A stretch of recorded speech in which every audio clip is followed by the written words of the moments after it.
Hello guys, Mr. Soviet Union back here with a new commentary for you. So today, I'm not talking about the gameplay, but a quick synopsis of it is Firing Range Team Deathmatch. And I am using, I don't actually know what I'm using, some gun. And I get a lot of kills, 38-16, FAMAS basically.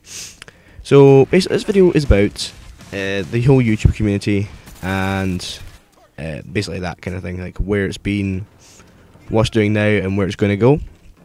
And this is going to be a free kind of part thing, unless I can get it all done in this video. So here we go.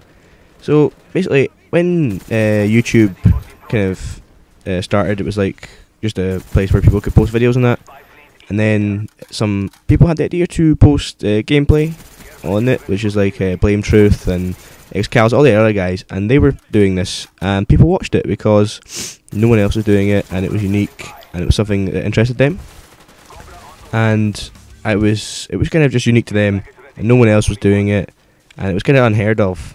And because of this rarity of it, it was fun to watch, and people had a lot of time to watch the videos, so they could watch like more than 1 or 4 videos a day from that same person. They could even watch the same video twice, and they used to have a lot of time. But then as it kind of grew, and the community got a bit better. It got better because it got larger, and there was more support for everybody, and people helped each other out, and like box for boxing and shout outs and all that, and more people. There was more content, so people had like a bit more choice to say, oh, I like this guy, oh, and I like this guy, and I can select this guy, I don't like this guy anymore, and they can watch these ones. So they could like they had a bigger variety to choose from for their commentating guys, whether what their styles were, whether if they did anything different, and that was good. And then it kind of slowly got bigger and bigger, and more people started getting into it. And then that's when people started saying that it was going downhill because there were so many people putting out content that was just half-assed, and it wasn't up to par with like what other people were doing. Like they were making sure that they didn't just use first take commentaries, and that they made effort to like make sure that they did them perfectly, and they put a lot of production effort into them and tried to make them as good as they possibly could with what they had. And then they were saying that people were like, oh, this is a good idea, I want to do it, so they go out and get the capture card, and then they just don't do anything with it. Like they put up a video like, oh, and I'm doing a team deathmatch and I get 50 kills and 1 death, and move over here and I shoot this guy. No, that's just not what you do. And that's what people have done. Most people start off kind of not the best in the world, but you kind of, once you get into it, you kind of find a personality and how you do this stuff. I mean, I am still learning from my commentary and how to do it, as so to speak. I'm not gonna put any innuendo into this, guys, so dirty buggers. Anyway, so that's where it's been in the past. It was started off small and it's just got bigger, and it's always going to keep growing. So in the present, which is right now, or kind of around now, there's loads of people doing it now, and with the release of Black Ops, there's more and more people doing it, and the average subscriber can't keep up with the amount of content that is going down. I mean, I subscribe to people.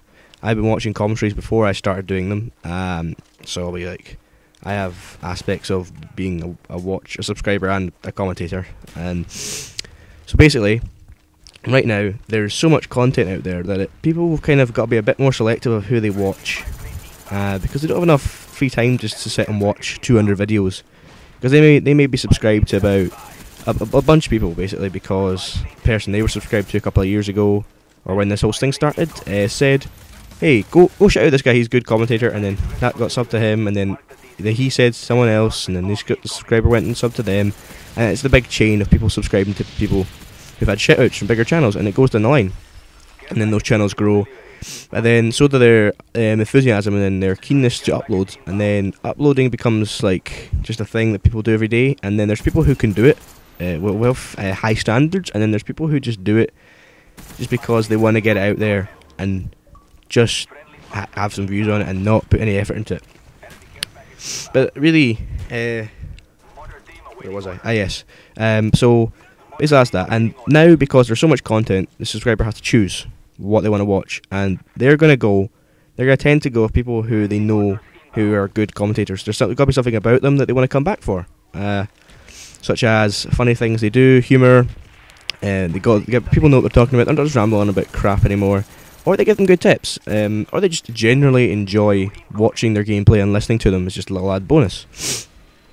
So that's where it kind of is at the moment, and there's lots of people joining the community every day, the gaming community on YouTube, and it's good for the most part. It's good. It means there's more people for giving feedback, people getting started, other people can help those new people who are coming into this to show them that the community is not all that bad. Now, fair enough, people complain that the view counts go down now because of so many people doing this. Not necessarily, because I am subscribed to quite a few people.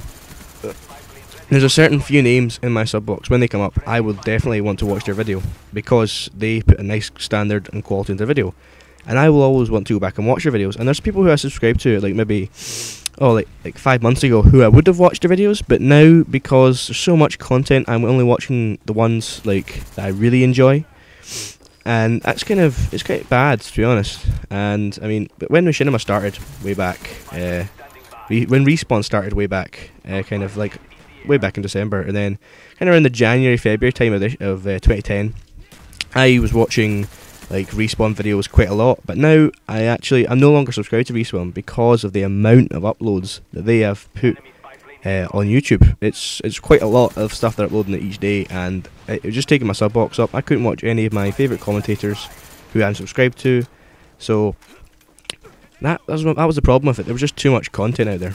But I think now it's coming up to the future that there will always be more content, and there will always be people who are doing it, but there will always be the people who are good at what they do, and they are the ones who will have the biggest subscriber base, such as the big YouTubers. I'm not going to mention any names actually, but they will always have the bigger subscriber base because they've been there for longer.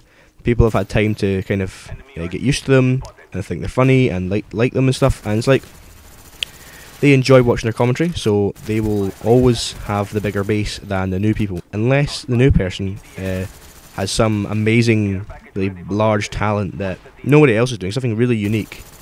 Then that is what's going to happen. So it's gone from small to large, and it's only ever going to keep growing, and that's really the way it's going, guys.